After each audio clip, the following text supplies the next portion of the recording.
မိုးရသည်မှာလျှက်စစ်ဓာတ်အားအသုံးပြုမှုနှုန်းဟာ960မဂါဝတ်ကိုကျဆင်းသွားခဲ့တဲ့အတွက်ရန်ကုန်တစ်မြို့လုံးကိုလျှက်စစ်ဓာတ်အားဖြန့်ဖြူးဖို့လုံလောက်တဲ့အနေအထားမှာရှိတာကြောင့်လှည့်ကျပေးစရာမလိုတော့ကြောင်းကိုရန်ကုန်တိုင်းဒေသကြီးဝန်ကြီးချုပ်ဦးဖြိုးမင်းသိန်းကပြောလိုက်ပါတယ်။ပြီးခဲ့တဲ့နေရာတွေကအန်နီညိုဖြစ်စဉ်ကြောင့်ရာသီဥတုပူပြင်းလွန်းတဲ့အတွက်ရန်ကုန်တစ်မြို့လုံးအသုံးပြုခဲ့တဲ့လျှက်စစ်ပမာဏဟာ1200မဂါဝတ်အထက်မှာရှိခဲ့ပြီးလျှက်စစ်ဖြန့်ဖြူးရေးမှာပို့လွှတ်နိုင်တဲ့ပမာဏက1150မဂါဝတ်တာရှိတာကြောင့်လှည့်ကျပေးခဲ့ရတာဖြစ်တယ်လို့ဝန်ကြီးချုပ်ကပြောပါတယ်။မီးပြတ်တောက်မှုနဲ့ပတ်သက်ပြီးတော့1150လောက်ရတဲ့အခြေအနေမှာကျွန်တော်တို့အခု900လောက်ပဲသုံးလို့အတွက်မီးတော့ကျွန်တော်တို့ဒီ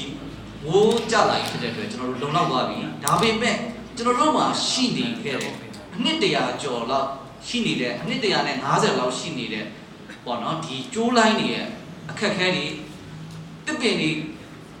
ဂိုင်းတွေရဲ့အခက်အခဲတွေဓာတ်တိုင်တွေရဲ့အခက်အခဲတွေဒီလိုအပ်ချက်တွေကတော့ကျွန်တော်တို့ကြုံမှာလက်ရှိမှာမြန်မာနိုင်ငံလုံးရဲ့လျှက်စစ်ဓာတ်အားသုံးစွဲမှု90%ကိုရန်ကုန်မြို့ကသုံးစွဲနေပြီးလျှက်စစ်ဓာတ်အားပေးရေးကော်ပိုရေးရှင်း YESC အနေနဲ့ကိုယ်စားဓာတ်အားဖြန့်ဖြူးရေးလုပ်ငန်းတွေကိုပုဂ္ဂလိကကုမ္ပဏီတွေကိုသတ်မှတ်ထားတဲ့စည်းကမ်းချက်တိုင်းလုပ်ပိုင်ခွင့်ပေးထားတာဖြစ်ပါတယ်။ဒီသတင်းကိုတော့သတင်းတော်စုစံနေရွှေနဲ့ဘုံနိုင်တို့ကပြုပို့ထားတာဖြစ်ပါတယ်